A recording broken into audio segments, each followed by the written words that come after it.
Et je suis en compagnie de Jessica Pilet, la directrice du Préhistocide du Caire. Bonjour. Bonjour.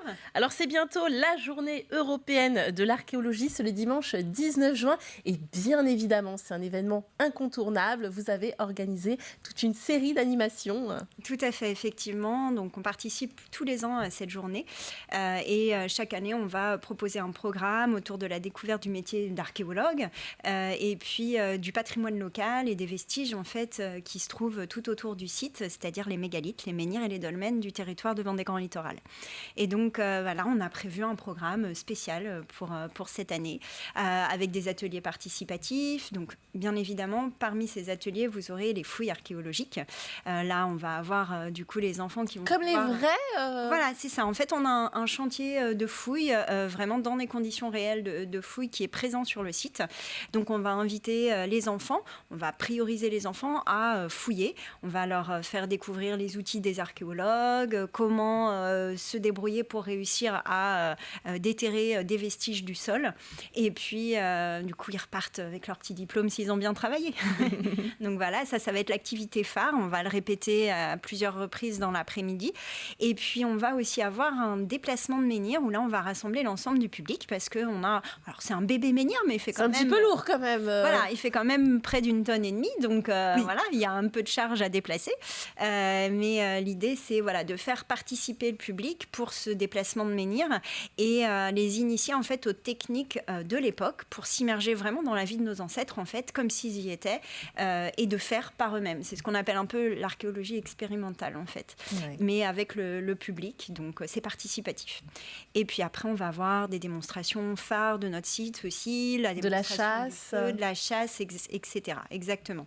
Donc ça, c'est pour les animations. Finalement, c'est vraiment l'essence même du parc, j'ai envie de dire, cette journée, puisque le but, c'est d'immerger de toute façon, de faire vraiment les choses pour se rendre compte comment c'était à l'époque. Voilà, c'est vraiment un peu le leitmotiv de la structure.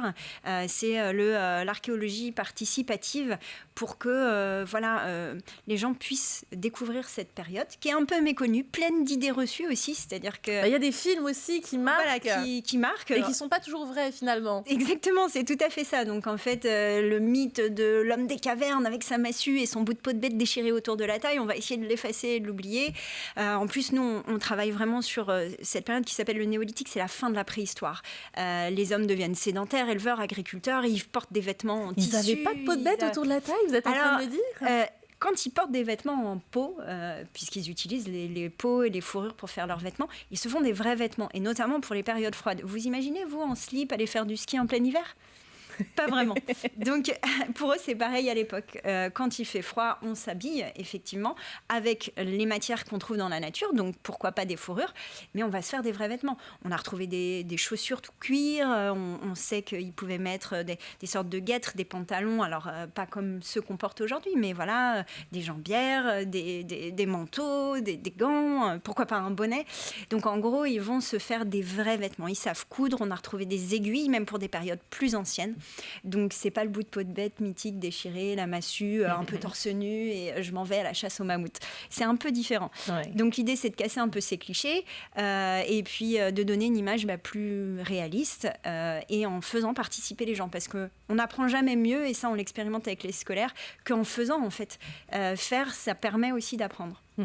Il y a une vraie attente autour de cette journée de l'archéologie. C'est un métier qui fait rêver déjà de toute façon, j'imagine. Oui, voilà. Et il y a du monde qui vient. Il y a du monde. Il y a beaucoup de questions sur comment on peut devenir archéologue, quelle est la filière à suivre. Donc, on est là aussi pour répondre à tout ça. Ça permet aussi, même autour de l'archéologie, il y a parfois des mythes. Donc, même si j'adore Indiana Jones, on essaye aussi de faire comprendre aux enfants qu'ils ne partiront pas à la chasse au trésor avec un lasso. Donc, voilà. Mais que malgré tout, c'est toujours un moment un peu précieux et particulier quand on découvre un vestige, qu'il a une fragilité, qui nous raconte une histoire. Et donc, on va découvrir tout ça à travers cet atelier. Donc, c'est vraiment l'objectif. Cet événement, il est là une seule fois par an. Mettre en place des fouilles avec le public et beaucoup de visiteurs, c'est pas toujours simple. Donc, c'est vrai que c'est pas quelque chose qu'on fait si souvent que ça sur le site. On le fait beaucoup plus avec les scolaires, donc quelque chose de très encadré. Donc c'est vraiment l'occasion là pour les visiteurs. En plus, on s'inscrit dans le cadre national. Alors voilà, pour quel événement est-ce qu'il faut s'inscrire peut-être? Alors, pour les fouilles, il y a 2 sessions. Donc, les gens peuvent se préinscrire en appelant, en fait, tout simplement le site. En général, il reste des places au moins pour la 2e session si certains arrivent et n'ont pas pu réserver. Mais c'est vrai que c'est préférable d'appeler parce que le chantier n'est pas non plus extensible à l'infini. Bien sûr. Alors, l'actualité du Préhistosite, c'est aussi une exposition sur l'homme de Néandertal. Tout à fait, effectivement. Donc ça, c'est, on va dire, la nouveauté de cette année au niveau du musée. On a travaillé avec le Muséum national d'histoire naturelle pour cette exposition. Donc, ils ont monté tout le contenu scientifique, etc. Et on a travaillé avec eux pour pouvoir la transposer dans nos locaux, dans une de nos salles, et faire découvrir la vie de cet ancêtre, de cet homme qui a vécu il y a longtemps à la préhistoire. Alors, avant les menhirs et les dolmens, on est sur du plus ancien, parce que la préhistoire, elle a commencé aussi à l'époque des chasseurs, cueilleurs, nomades. Et donc, c'est l'occasion de présenter des vestiges vendéens aussi. On a travaillé avec le dépôt de fouilles de l'Historial des Lucs pour pouvoir présenter, et notamment des collections qui ont été rarement présentées en musée, de l'ancien directeur Jean-Marie Jonot, l'ancien directeur du site.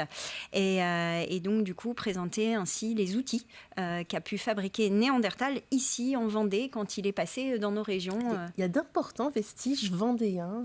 Sur la préhistoire, oui. Et en fait, on a fait des découvertes à beaucoup d'endroits. Alors, sur les différentes périodes, il va y avoir des sites différents. Mais effectivement, oui, la Vendée est très riche en patrimoine préhistorique, ce qu'on ne sait pas forcément. Et les menhirs et les dolmens, on parle même parfois de petits carnacs vendéens. Donc, voilà.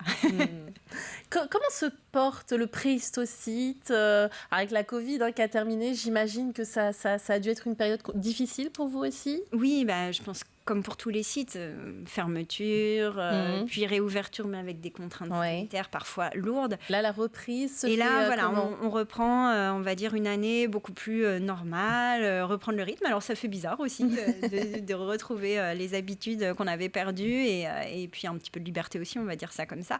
Mais non, c'est très agréable et tant mieux. Ça permet à tout le monde de pouvoir profiter à nouveau des sites, du patrimoine et de partir à la découverte, de faire des activités, etc. Et il y en a des choses à faire chez vous. Je rappelle la date, donc, c'est le dimanche 19 juin. Mais bien entendu, on peut venir vous voir aussi aux autres dates. Mais en tout cas, sur cette date-là, il y aura des choses, 1001 choses à faire et à tester. Merci beaucoup d'être venu sur notre plateau.